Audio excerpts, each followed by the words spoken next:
1997년 12월 대한민국 정부는 국가부도 직전까지 몰렸습니다. 외환 보유고가 바닥났고 기업들은 연쇄 부도를 맞았으며 거리에는 하루아침에 일자리를 잃은 사람들이 넘쳐났죠. 1990년대 선진국 문턱에 서 있다고 믿었던 나라가 순식간에 IMF의 손을 벌려야 했던 그 순간, 도대체 무슨 일이 있었던 걸까요? 오늘은 IMF 외환 위기가 어떻게 시작됐고 왜 우리는 지금도 그 후유증을 앓고 있는지 한번 살펴보겠습니다.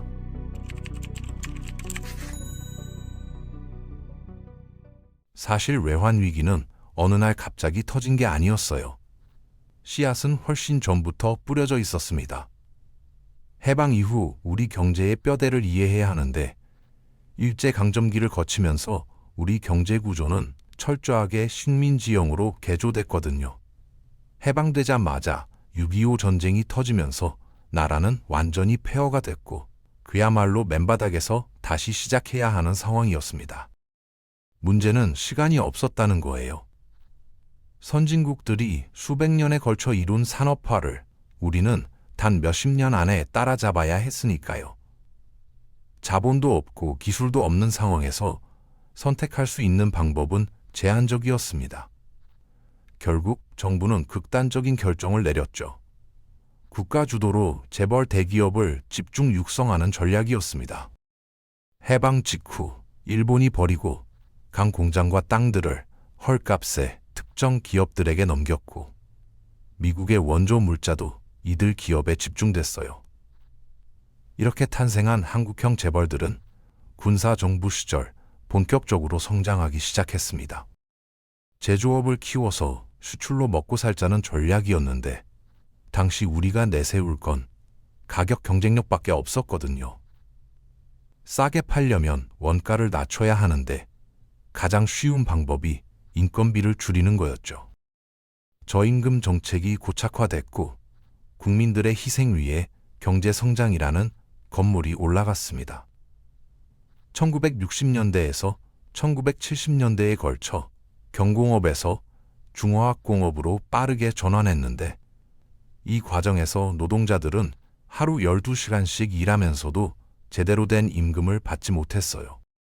당연히 불만이 터져 나왔고 이를 억누르는 과정에서 군사 독재라는 정치 형태가 자리 잡았습니다. 물론 외형적 성과는 분명 컸어요. 1인당 국민소득이 1960년 80달러에서 1979년 1600달러로 뛰어 올랐으니까요. 만약 이 시기에 성장을 놓쳤다면 지금 우리가 어떤 처지였을지 아무도 장담할 수 없습니다. 그런데 1980년대 들어서면서 세계 경제 판도가 바뀌기 시작합니다.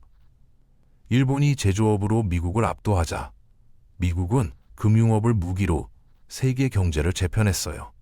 모든 나라에게 자본시장을 활짝 열라고 압박했고 우리도 여기에 동참하게 됐습니다. 1990년대 들어서면서 문민정부가 들어섰는데 이들은 군사정부 시절 이룬 경제 성과보다 못하면 안 된다는 강박관념이 있었던 것 같아요. 국민소득 $10,000 돌파니 OECD 가입이 하는 타이틀에 집착했죠.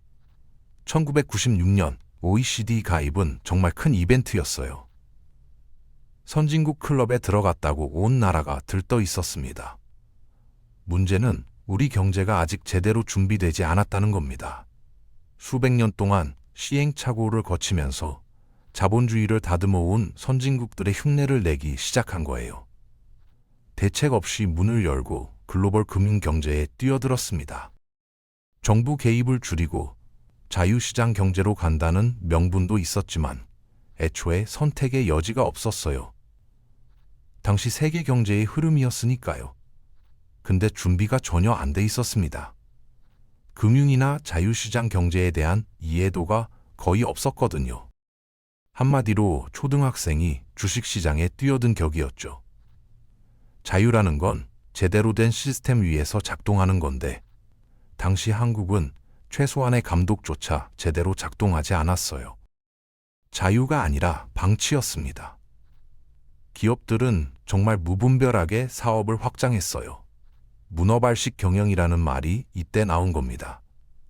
수익성이 있는지, 미래 가치가 있는지, 경쟁이 얼마나 치열한지 생각도 안 하고 그냥 닥치는 대로 손을 댔죠.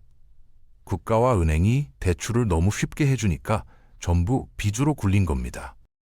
핵심 사업에 집중하기보다는 여기저기 투자하다 보니 글로벌 경쟁력은 점점 떨어졌어요.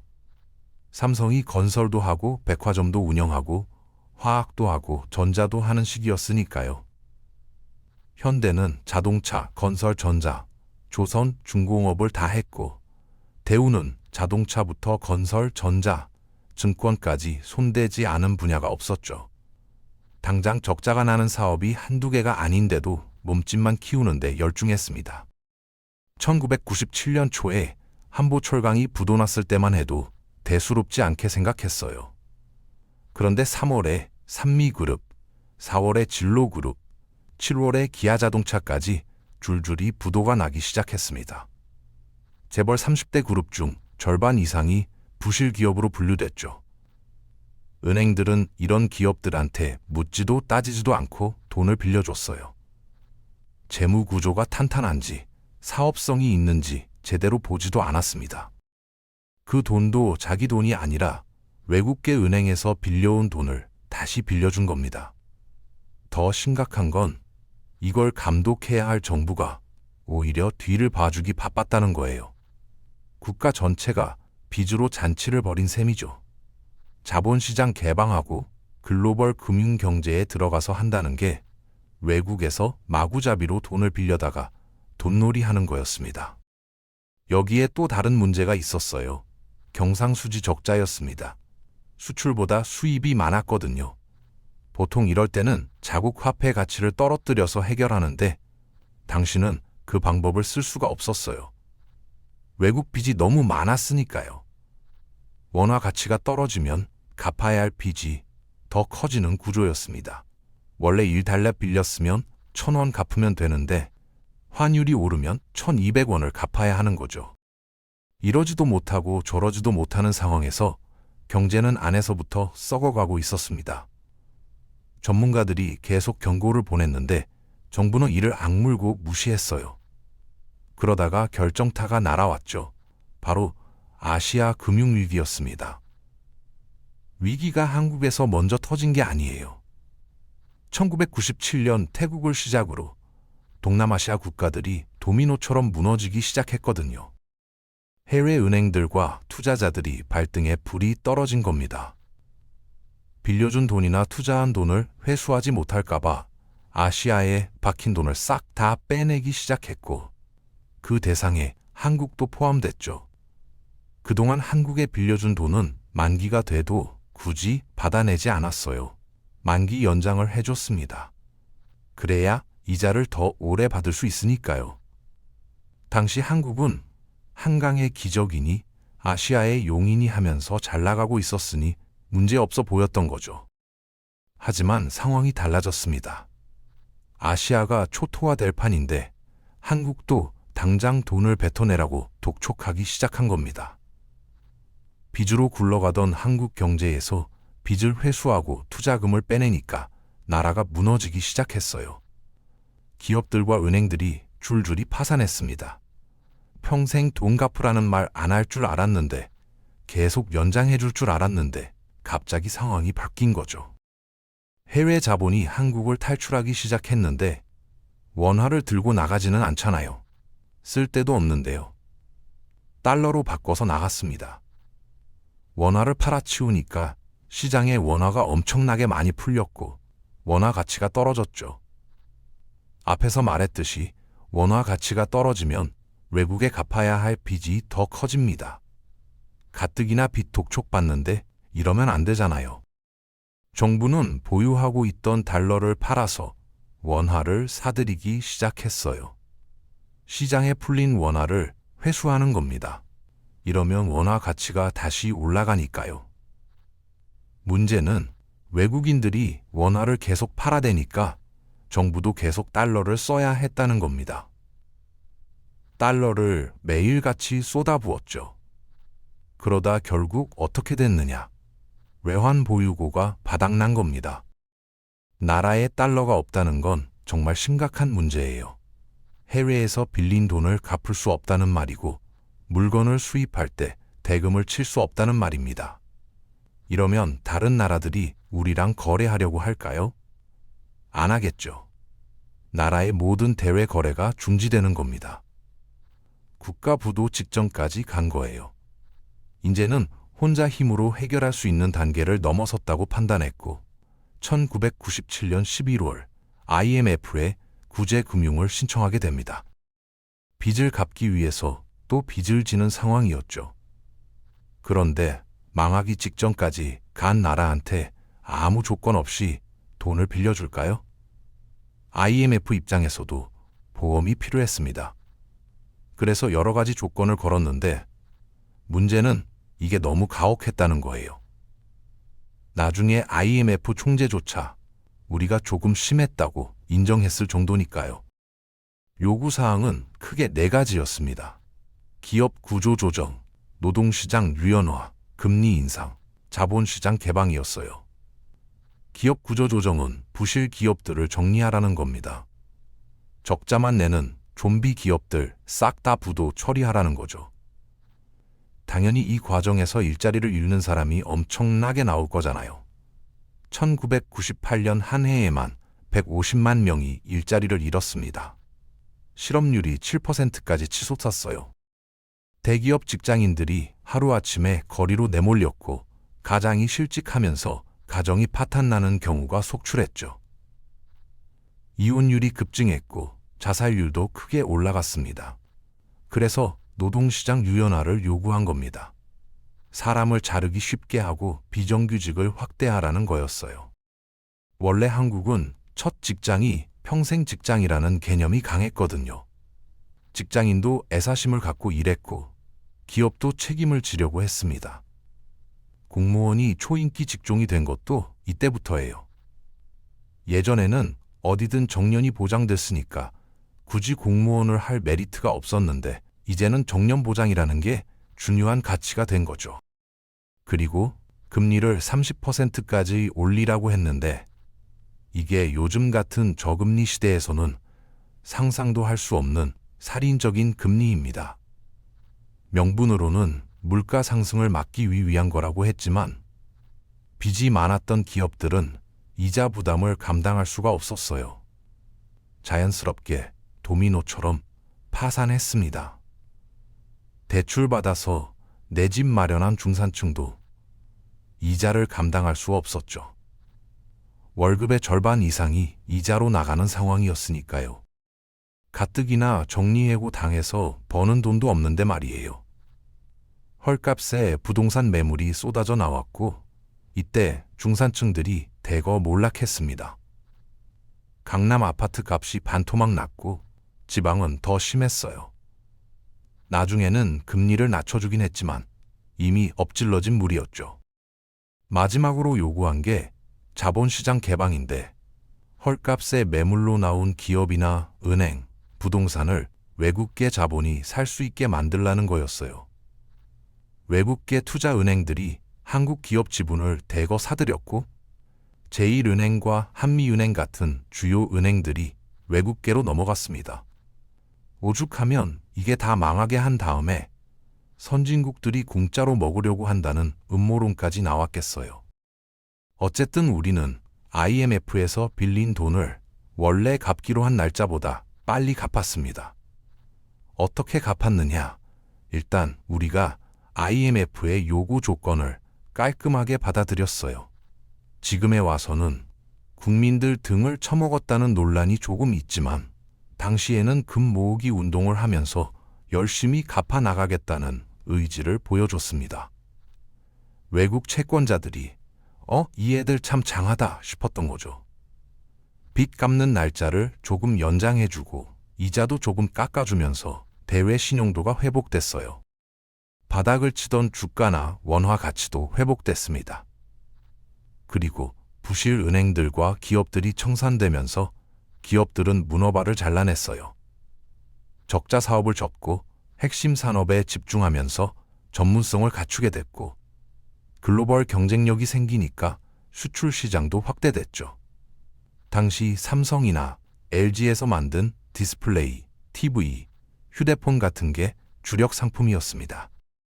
대기업만이 아니라 중소기업도 많이 생겼어요. 그때쯤 전 세계적으로 IT 붐이 불었거든요. 정부가 작정하고 IT 강국으로 가려고 했습니다. 따지고 보면 산업화가 늦어서 그거 따라잡겠다고 압축 성장하다가 나라가 이 지경 났으니까 정보화만큼은 놓치지 말자 했던 거죠. 정보통신부를 만들고 초고속 인터넷망 구축에 국가 예산을 쏟아부었어요. 초고속 인터넷이 단기간에 전국에 깔렸고 그 과정에서 벤처기업 열풍이 불면서 네이버나 다음 같은 인터넷 기반 업체들이 성장했습니다. 코스닥 시장이 활성화됐고 젊은 창업가들이 쏟아져 나왔죠. PC방을 중심으로 스타크래프트나 리니지가 유행하면서 게임 산업 역시 많이 성장했어요. e스포츠라는 새로운 산업이 탄생한 것도 이 시기입니다. 겉으로 보면 IMF 구제금융을 거치면서 썩은 살을 도려내고 나라 산업이 경쟁력을 갖추는 계기가 됐다고 해석할 수도 있어요. 하지만 부작용에 대한 논란은 끊이지 않고 있습니다. IMF 당시 후유증이 아직까지 남아있거든요. 기본적으로 경제가 선순환한다는 건 이런 겁니다. 정부가 사업하기 좋게 판을 잘 깔아주고 기업이 벌어들인 돈으로 새롭게 투자하고 그 과정에서 일자리가 생기면서 고용 창출이 되고 좋은 직장을 구한 사람들이 중산층으로 성장하고 이들이 다시 기업 물건을 사주면서 내수 시장을 받쳐주는 거죠. 이런 선순환 속에서 고속 성장을 이룰 수 있는데 이 메커니즘이 깨졌다는 평가가 있어요. IMF 사태 이후로 돈 쓰는 걸 너무 무서워한다는 겁니다.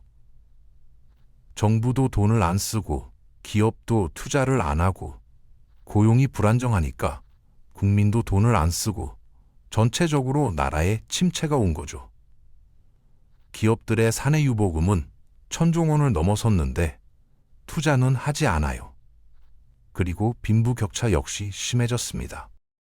비정규직이 늘어나면서 중산층은 몰락하고 있는데 나라 경제가 산업이 아니라 금융으로 성장하다 보니까 고용 창출은 안 되고 부는 소수에게만 쏠리고 있어요. 1990년대 중반까지만 해도 중산층 비율이 70%가 넘었는데 지금은 50% 중반대까지 떨어졌습니다. 양극화가 심해지고 있습니다. 투자 심리 위축, 고용 불안, 양극화, 저성장이 맞물려서 돌아가는 톱니바퀴 안에 갇힌 것 같아요. IMF 사태 이후 20년 넘게 경제 성장률이 우하향을 그리고 있습니다.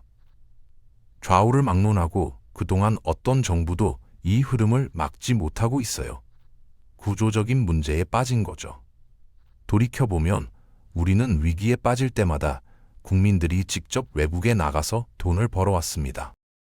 독일의 광부로, 간호사로, 베트남의 파병, 중동의 건설 노동자로 나갔고 IMF 때는 금까지 거뒀어요. 그렇게 국민들의 희생을 바탕으로 부를 축적해온 나라가 그에 걸맞은 시스템을 제공하고 있는가? 그 시스템이 선진국이라는 타이틀에 어울리는가 하는 생각이 듭니다. 경제 발전 시기에는 선택의 여지가 없었기 때문에 부작용을 감수하면서까지 성장해왔다면 양적 성장을 이룬 지금은 그 부작용을 해소하는데 노력해야 하지 않을까요? 더 우려스러운 건 최근 IMF가 한국 경제에 대해 다시 경고음을 울리고 있다는 겁니다. 가계부채 증가 속도와 부동산 시장 과열, 저출산으로 인한 성장 잠재력 약화 등을 지적하면서 구조개혁이 시급하다고 했어요. 27년 전 그 IMF가 또다시 우리를 걱정하고 있다는 게 아이러니하죠. 당시의 트라우마가 채 아물지 않았는데 비슷한 경고를 듣고 있으니 불안할 수밖에 없습니다. 지금 상황을 보면 그때와 닮은 점도 있고 다른 점도 있어요. 가계부채는 사상 최고치를 찍었고 자영업자들은 높은 금리에 시달리고 있으며 기업들은 투자를 꺼리고 현금만 쌓아두고 있습니다. 다만 외환 보유고는 충분하고 금융 시스템은 그때보다 훨씬 탄탄해졌죠. 하지만 구조적 문제, 즉 저성장과 양극화, 중산층 붕괴 같은 본질적인 문제는 여전히 남아 있어요. 우리는 어떻게 대처해야 할까요? 가계부채 문제를 어떻게 풀어야 하고 중산층 붕괴를 어떻게 막아야 하며 저성장 기조를 어떻게 극복해야 할까요? IMF의 교훈을 제대로 배웠다면 이번에는 위기가 터지기 전에 미리 손을 써야 하지 않을까요? 그때 비로소 우리가 진정한 선진국이라는 명패를 걸 수 있지 않을까요?